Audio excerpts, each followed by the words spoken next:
Welcome to Power Up Your Practice, the go-to podcast for law firm owners and managing attorneys working on the business, not in it. I'm Ruby Powers, your guide into the heart of law practice management, bringing your insights from leading legal minds, trailblazing attorneys, and expert guests who provide practical perspectives on running your firm more effectively and efficiently. And before we dive in, I'm thrilled to announce that my latest book, Power Up Your Practice, is out and available on Amazon. It's packed with actionable advice for growing a successful law firm. Be sure to grab your copy today. And don't forget to subscribe to our newsletter for exclusive tips and resources. And if you're enjoying this podcast, we love your reviews. They help us reach more attorneys like you who are striving to build the practice of their dreams. Prepare to open your mind, be inspired, and power up your practice to the next level.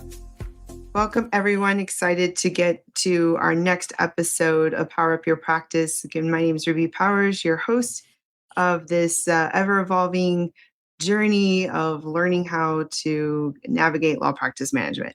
Today, I have Paul Sippil. He is a forensic retirement consultant who's always analyzing the hidden mechanics of 401k plans, and he's been since 2009.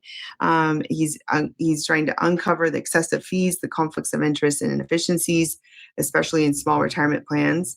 And he is also the founder of Paul Sippil Associates. So, thank you so much for joining. Tell us a little bit about yourself. Well, thank you. It's great to be here. And yes, that's right. Since 2009, I focused exclusively on providing advice with respect to group-sponsored retirement plans. And more specifically, I describe myself as a forensic 401k consultant and 403b and profit-sharing plans as well, who is focused on uncovering the excessive fees, conflicts of interest, and sometimes even outright fraud in the retirement plan industry. I often describe myself for that reason as a crime fighter. Oh, wow. Interesting. Well, I think that sometimes people get overwhelmed by these options or how to provide. There's either trying to figure it out for themselves personally, and then also how to provide benefits for their team. And so a lot of listeners are probably trying to navigate both of those, but your clients are the businesses that are looking to provide these types of benefits. When would you say that a company, or in our case, mostly firms, should start looking into providing this as a benefit, and or what are some of the considerations in providing this as a benefit? Yeah, I think even if you're a sole proprietor, you can offer yourself a solo 401k plan. So as soon as you have a business or any employees at all, and you're making a decent amount of cash flow, because the contribution limits in a group-sponsored retirement plan are significantly higher than in an individual retirement account, at the very least, you should start considering it. Now, considerations are primarily three factors. They are costs, which is what I focus on quite a bit, but there's also services and technology, because sometimes low cost doesn't always mean the best quality or getting the most value for your money. Various different service providers, known as record keepers and administrators, have different levels of technology. There's different bells and whistles on the websites, and different providers of these services offer different levels of services. And these plans can be very complex.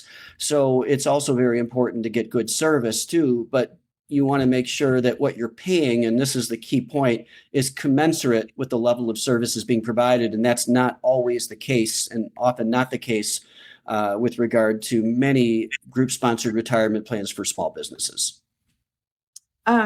So there's lots of considerations, there's tax benefits for doing it. And then there's matching rules. Yep. And you can also make requirements for how many years an individual has to have worked. But there's also some other things that they made this much money in the last whatever years or something like that. Are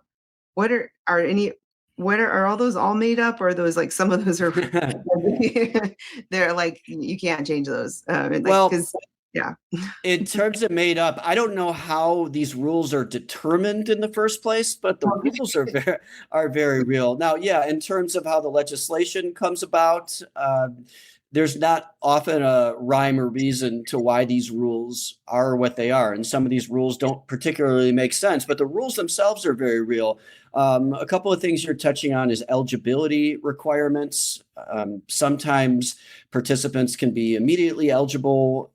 It's not uncommon for there to be a 6-month eligibility requirement because employers don't always want to deal with participant contributions, and then the participant leaves, and then there's complications in terms of trying to get the participants to roll their money out. In some cases, they can force the participants out if they have below a certain dollar figure. I believe it's $7,000, but if it's more than that, then these participants can't be kicked out. And with regard to the match, that can be a powerful tool to induce participants to contribute because it's all based on participation. So the employer will give the participants money if the participant contributes. A common match might be a 5% match that's structured in a way where it's 100% of the first 3% and 50% of the next 2% of contributions. So in other words, if the participant contributes a minimum of 5%, they will get the full match. And that's often something that employers want to educate their participants on. And I remember when I was setting one up that there was like this many years you have to do 2%, this one you might have to do 3%, and then sometimes you might want to consider which year. I mean, I guess maybe the max or the minimum might change over time. But I think for a lot of law firm owners, it can be intimidating to do this. Like I remember when I got health insurance benefits a long time ago. I just felt like I had to herd cats. Like I had to be like, okay, what do you guys want? I don't know, and but I mean, I think this is a little bit easier because it's pretty much, do you want it or not? And do you want to contribute or not? Yeah. But then you make those eligibility requirements.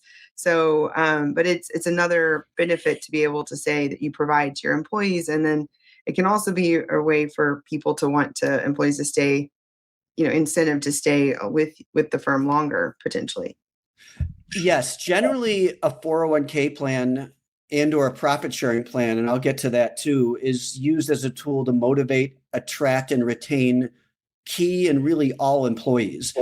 When you're talking about a changing contribution rate, you might be referring to what's called the profit sharing component of the group sponsored retirement plan, where the employer can contribute a certain dollar amount, but they're not required to contribute every year.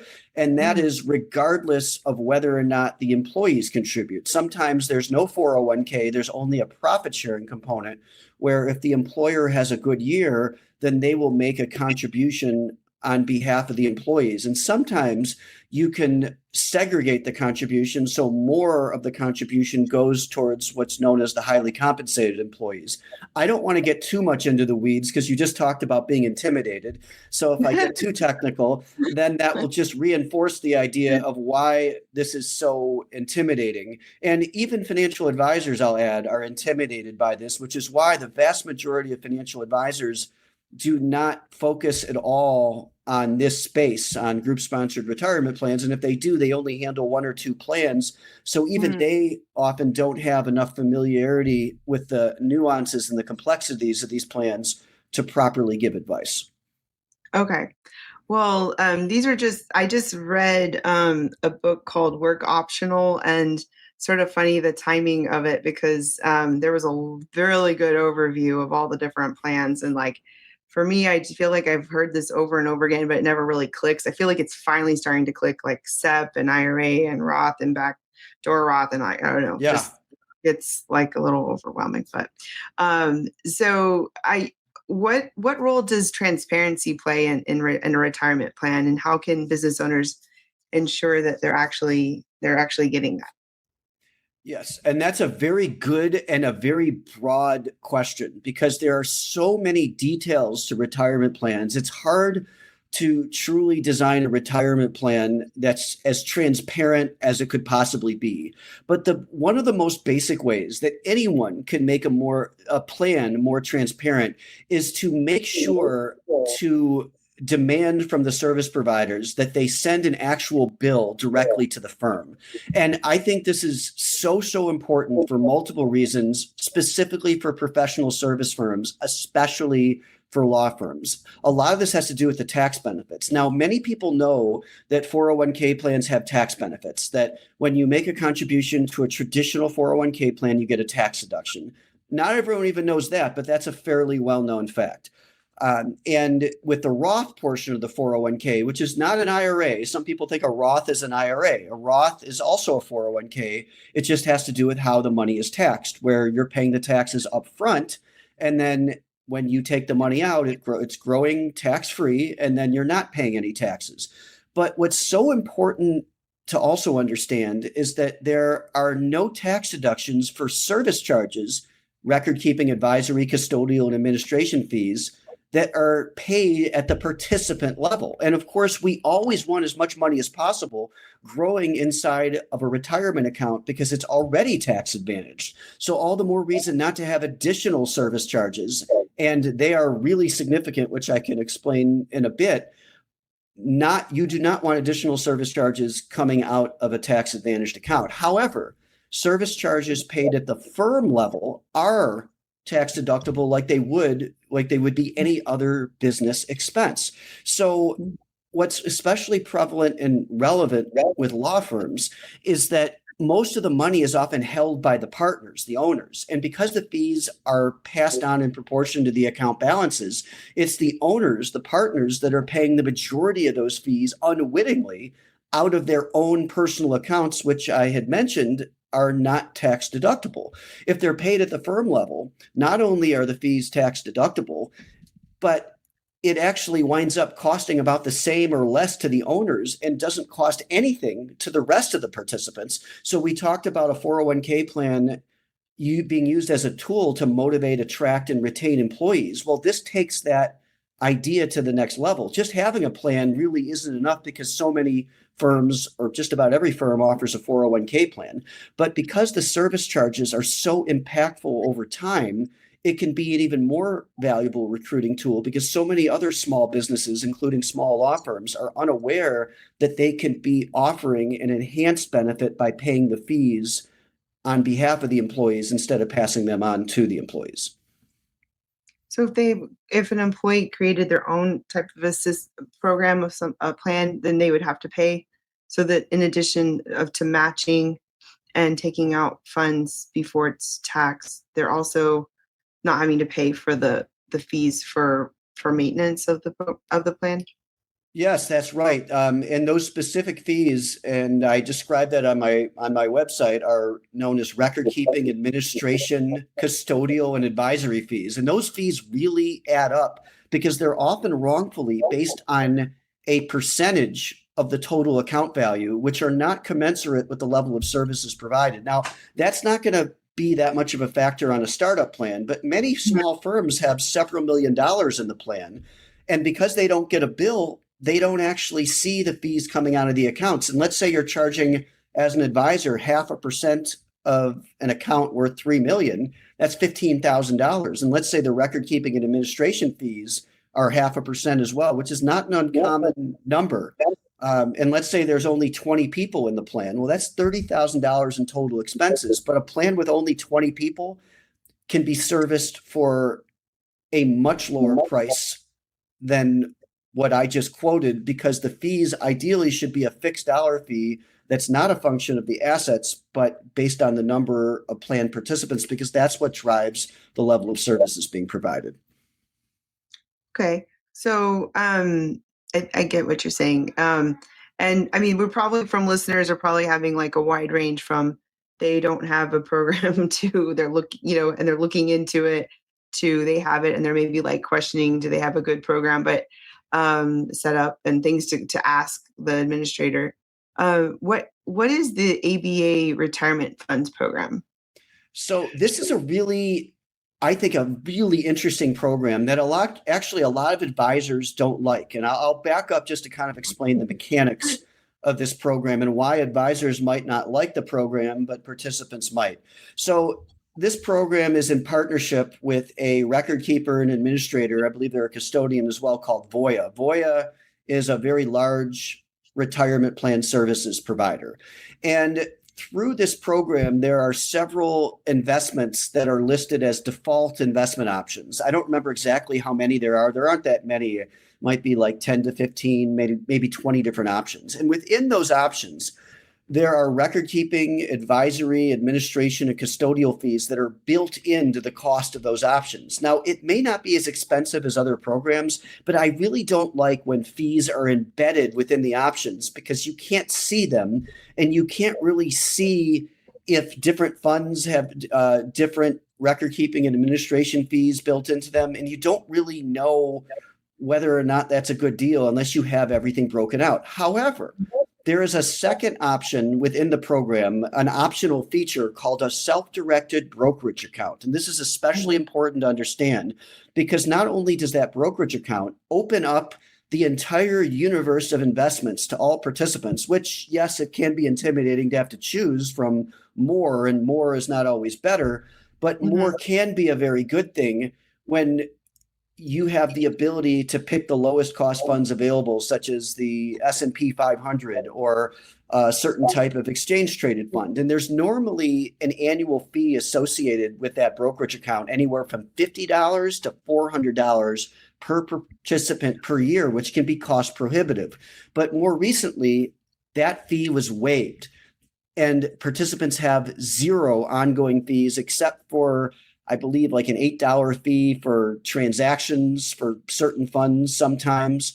And there's no restrictions often except for a minimum of $2,500 that each participant has to have in one of what's called the default options or the core funds. That's how the program makes its money because all the people who invest in those core funds are essentially paying for Voya's services that way. But if you're putting your money in this separate brokerage account, and all you need to do is put a minimum of $2,500 in those core funds, you can completely avoid, with no annual fee, all of the advisory, record keeping, administration, and custodial fees, no matter how much money is in the account. And as I mentioned earlier, many law firms are passing on tens of thousands of dollars in fees to their employees without even knowing that this option is 100% available to them.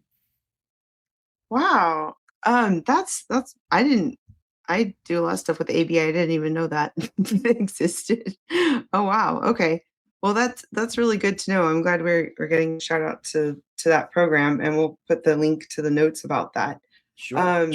Yeah, that's good to know. Are you finding yourself overwhelmed with handling phone calls and spending endless hours on consultations that just don't qualify? Well, let me introduce you to Staffy Live, your ultimate solution for 24/7 live receptionist and intake services tailored specifically for law firms. Now picture this: empathetic, truly bilingual specialists who understand the intricacies of client care and are experts at asking all the right questions to qualifying callers efficiently. Now that with Staffy Live, you'll feel like you have a trusted partner by your side, ensuring only qualified consultations make it on your calendar and providing valuable follow-ups when needed. As someone who's been using Staffy Live for my own law firm, I couldn't be happier. And I guess what Staffy Live is now offering, a generous 15-day free trial with no strings attached. You can head over to staffy.cc. That's stafi.cc and click Get Started. And don't forget to use the code RUBY, RUBY. Your future self will thank you. What other things do you wish that what should business owners be doing when they're maybe like exploring which retirement plan they should be choosing for? I mean, what are some of the questions? I mean, you talked a lot about fees, but is it pretty much fees and like what the relationship with the vendor that you're going to be hiring, or like what are some of the questions to be asking when they're choosing who to work with for setting up these programs? You're right. I do harp quite a bit on fees because there's a lot of similarities and commoditization of these services. So the fees are especially important. But to your point, there is more than just fees that one should consider. Now, that ABA funds program, I think, does have reasonably good service. Some programs will give you a personal representative, like an actual human being to talk to regarding administration questions and loan questions and legal questions and plan amendments and how you can set up the plan so it's designed in a certain way, because there's many different plan design options.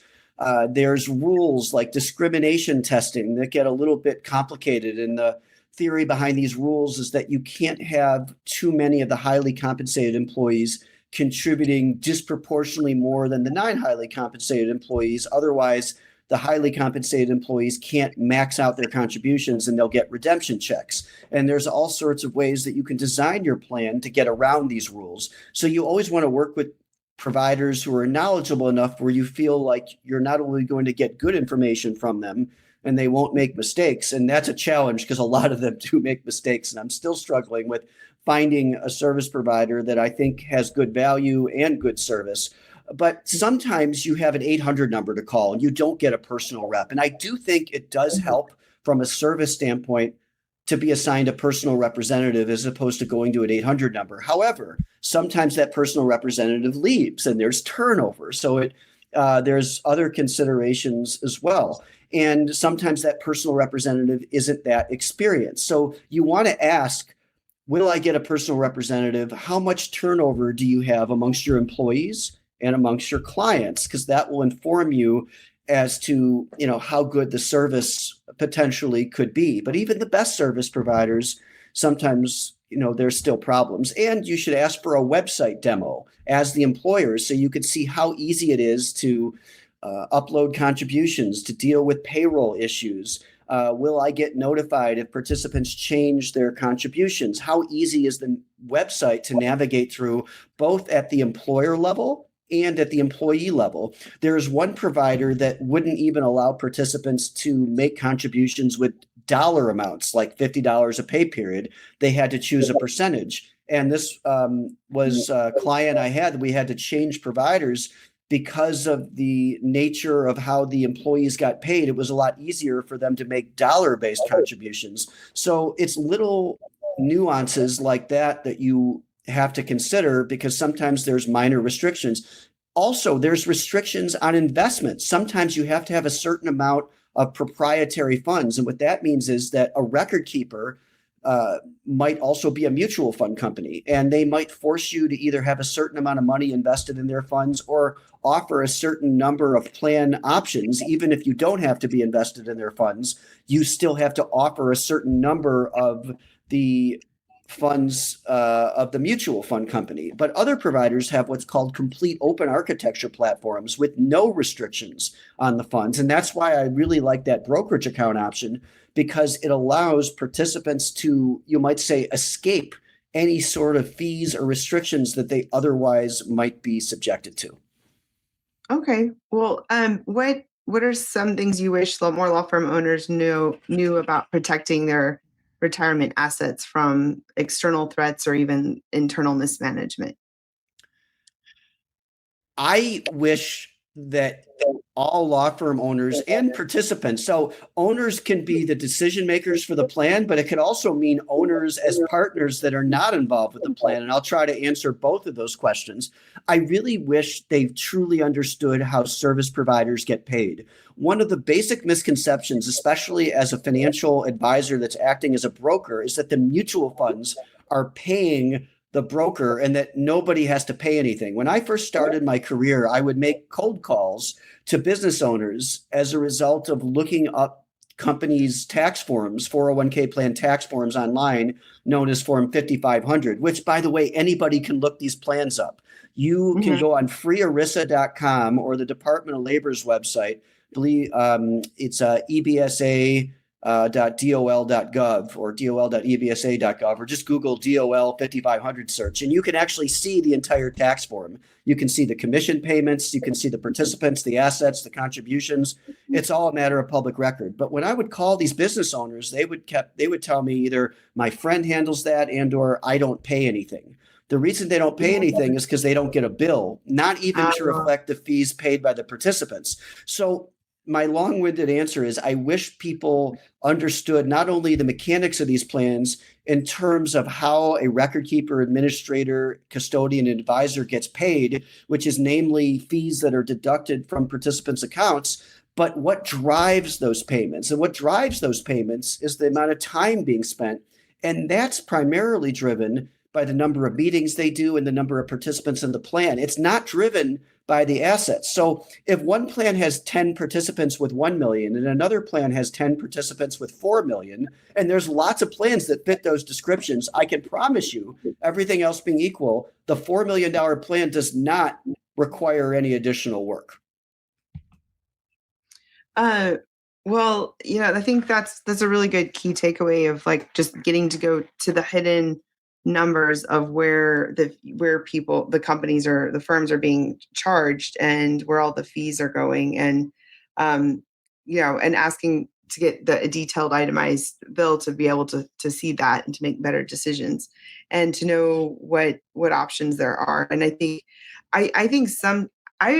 I would be curious what percentage of firms, because I think a lot of our listeners are small, mid-sized, but it's a range of firms. And I don't know if maybe where in your clients, well, by virtue of their being your clients, you think a lot of the firms have this set up as a benefit, but I'd be curious to see what percentage of firms actually do have this set up. And I don't know if there's like statistics as to like what the firms that do have it, like there's less turnover or more longevity. I think we instinctually think that, but it'd be great if there was like a statistic. I don't know if I'm catching you off guard, if you happen to know any of those numbers. Well, you are always talking to the right person regarding statistics, because statistics and data are my specialty. I don't think there's anyone that might know this better than me. I don't say that to brag. I say that only because I've gone through tens of thousands of 5,500 forms, 401k plan tax forms, just in the Chicago area alone. I'm in Chicago, so that's why I say in the Chicago area. And I'm intimately familiar with what small businesses are doing with their 401k plans. And I've learned information that you wouldn't know just from looking at the tax forms, because I've had thousands of actual conversations with business owners and controllers and CFOs and HR directors who oversee these plans. And I can tell you just about all of them do not pay all of the fees at the firm level. That I can guarantee you. And almost none of them know that they even can. And many of them believe that they're paying the fees at the firm level because they're getting a small bill from the administrator of like $500 a quarter. And they tell me, oh no, I'm paying all the fees. And I say, I can promise you that with your plan with 5 million in assets and 40 participants, that there's no way all the service providers are working for a combined total of $500 a quarter. They're getting significant amounts of revenue directly out of the accounts. And what they also don't know, and this is one of the key points, I want to make sure not to forget to mention this, financial advisors and record keepers, administrators get paid automatically out of everybody's account, whether or not people use their services. This is especially problematic as a result of financial advisors' fees, because what if it's a friend of the business owner or one of the partners, but some of the other partners never use the advisor, and this advisor is getting $40,000, $50,000 a year in commission payments from the accounts, but most of the people never call the advisor and the funds never change. So there's very little actual work the advisor's doing, and nobody ever asks the advisor for a detailed breakdown of their fees. I mean, I would imagine attorneys have to deal with questions from their clients when they send a bill. They probably provide an itemized breakdown of the services. So I think it's especially important for attorneys to understand this. And I think they are especially inclined to ask these questions of the financial advisor that they get asked of their clients. So if an advisor earns several $100,000 over a few year period in commissions, why shouldn't those advisors be subject to the same scrutiny any other professional service provider is subjected to, and be asked, what is a breakdown of your services? How much time did you spend on each of these areas? Who did you talk to and what did you talk about? Just so they can understand what they did to earn those exorbitant fees. Okay, so that's a good advice on how to go searching if they and also to evaluate whether they want to stick with the program that they have. I mean, how hard is it to change a provider? if you find out you don't really like them? Oh, actually, that's a great question. Well, it depends on which provider. So it's really easy to fire the financial advisor. You literally, I mean, I can't believe, and this is something a lot of people don't know, but I'm always excited to tell people. It's strange because I'm a financial advisor and I'm excited to tell people how easy it is to fire their financial advisor or reduce the advisor's compensation. The advisor gets paid by the record keeper, but with the participant's money. So all the plan sponsor, the owner, has to do is contact the plan record keeper, whether that be whoever it is they're using, John Hancock, Fidelity, the ABA program, although that doesn't work with the ABA program, and I should point that out too, to let the record keeper know to stop processing the advisor's payment. And all they'll have to do is send out a form or a notice to the participants letting them know what's happening. And they can either have the fee reduced to whatever they want or eliminated. And no, you don't need the advisor's permission to fire the advisor. It's it's up to you as the plan sponsor to decide how much you pay the advisor. But it's the only profession I've ever heard where you have to hire a second consultant just to figure out what you're paying the initial consultants, and you don't even know what the initial consultants are doing for you in the first place. Now, the record keeper, that's also surprisingly easy to get a fee reduction.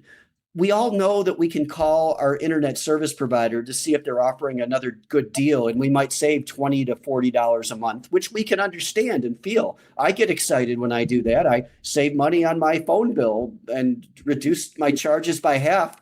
Even stuck with Verizon just because Xfinity was offering mobile phone service. And I still am getting unlimited minutes because I think how I shop for a cell phone carrier, when I break down the different levels of services, certain numbers of minutes or amounts of minutes or unlimited minutes, and I can understand that if I get a plan where I'm not really using enough of the services, I'm not going to pay for unlimited minutes. I'm mentioning this because we should view retirement plans in the same way.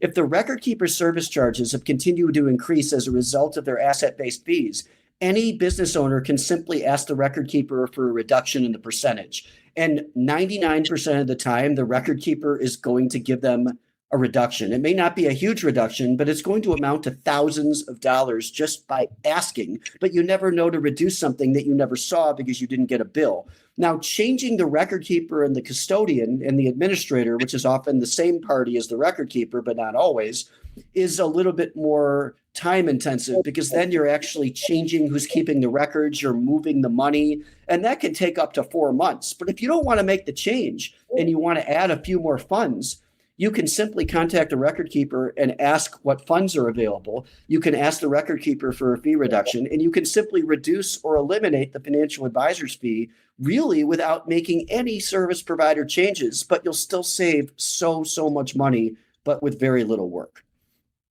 Oh, wow. And one more thing. Yeah, I'm sorry to interject here. One more thing. The American Bar Association Retirement Funds Program does not allow financial advisors to get automatically paid out of everybody's accounts, whether they use them or not. The firm would have to pay for the financial advisor's fee if the firm were to hire an outside advisor with the ABA Retirement Funds Program, or if everybody uses the brokerage account option, and they should. The only way the financial advisor could get paid is by coming to a separate individual agreement with each participant, which is more fair, and that makes sense. Now, if the advisor gets everyone to agree and they charge each one more, maybe the advisor can wind up making more money, but that's the old-fashioned way. You actually sit down one-on-one with each person and ask them if they're willing to pay you. But in almost all cases, the advisor gets paid whether people use them or not. And I don't think that's always fair to the participants that might even have their own advisor, who ironically they're also paying to advise them on which 401k funds to pick that have brokerage fees built in to pay another advisor that they're not even using. Wow, that's a lot to unpack. Lots of good points to think about. And I think all those listening should go ask, how much are they paying for all these different services, and what are they getting out of it? And it's a lot to take in. But I mean, ultimately, from a law firm owner's perspective, managing attorney, partner, whatever, your role, you're looking at this as an added benefit that's going to increase longevity and tenure with your employees at the firm, and some tax benefits as well, and benefit you as well. So it's like a win. It sounds like a win-win-win, but there's ways to make it a better win-win-win than others by some of these hidden fees and facts and services. So as we're closing up, quick rapid questions. What's your favorite board game or card game? Card. Well, I could say both. Board game is Scrabble, just because I always like words, and I like to think I have a decent other people to play with you, because I like it too, but I feel like my family, like, it's every 4 or 5 years, and the dictionaries were so dusty this last time we played. It was like I was sneezing nonstop. It was like I haven't played in a while, but I have found people to play with me. And of course, it's also about strategy and really thinking through like 2-3 moves ahead. You can have a great vocabulary, but not be a good Scrabble player, because like in life, and I'm sure you can extrapolate a lot of metaphors with lots of board games, you often have to think several steps ahead. Yeah, that's why I love games. So what is your superpower? Superpower, and that'll tie into my favorite card game, is I have an unusual memory for dates, facts, figures, numbers, which probably shouldn't surprise many people based on this conversation here. I can remember, like, if you ask me any 1980s movie, and this is not rehearsed here. If you did, let's see if I know. I can tell you the year that it was made. I don't know why. Say Anything, was that 80s or is that? Oh, Say Anything, I believe, was 87. Boy, if anyone could Google this, so I might have to eat my words here. Well, how come you know? It's 89. Sorry. Oh, 89. Oh, God, I just ruined my ability here. You had to ask one that stumped me. I mean, at least I sounded confident. At least I sounded, so now it's apparently not any 80s movie. But okay, what about 16 Candles? Can you do that one? I believe that was 84. Okay, you won. All right, good job. Oh, good. You let me redeem myself. Thank you. Yes, yeah, you did. Okay. Yes. What is a habit that contributes to your success? I would say unusual discipline, especially in my diet. I eat mostly meat. I'm definitely not a vegetarian, and no offense to vegetarians out there, but I get almost all my food directly from regenerative farms, because just like I want to know the source of all these 401k fees, I want to know where my food is coming from too. Wow, fascinating. Sounds like a whole nother podcast episode. And what's a favorite book or podcast you're like, I definitely need to recommend and suggest? What influenced me probably more than any other book recently is a book called The Go-Giver. And it's really gotten me into the mentality of being just as enthusiastic about making connections for other people and making introductions for other people as I would be for trying to meet people that would be beneficial to me. And I've made hundreds and hundreds of introductions over the last few years, and I view myself just as much of a connector as anything else. So whenever I walk into a room, I always want to know what they're doing so I could think, who does this person need to meet? And it's really changed my mindset for the better. I had a friend mention that book. It sounds like I need to go read it now, especially if it's been brought up a couple times. Thanks for sharing that. Well, how can people can find you if they want to connect and ask more questions and just keep the conversation going? Well, thank you for asking. My website provides quite a bit of information. It's just my name, paulsippil.com, Sippil. Sometimes that gets misspelled. So just feel free to go to my website. I have a small YouTube channel. You just type in Paul Sippil on YouTube. You should find me. I'm the only Paul Sippil, at least that spells it the way I do, that I know of. So I'm easy to find.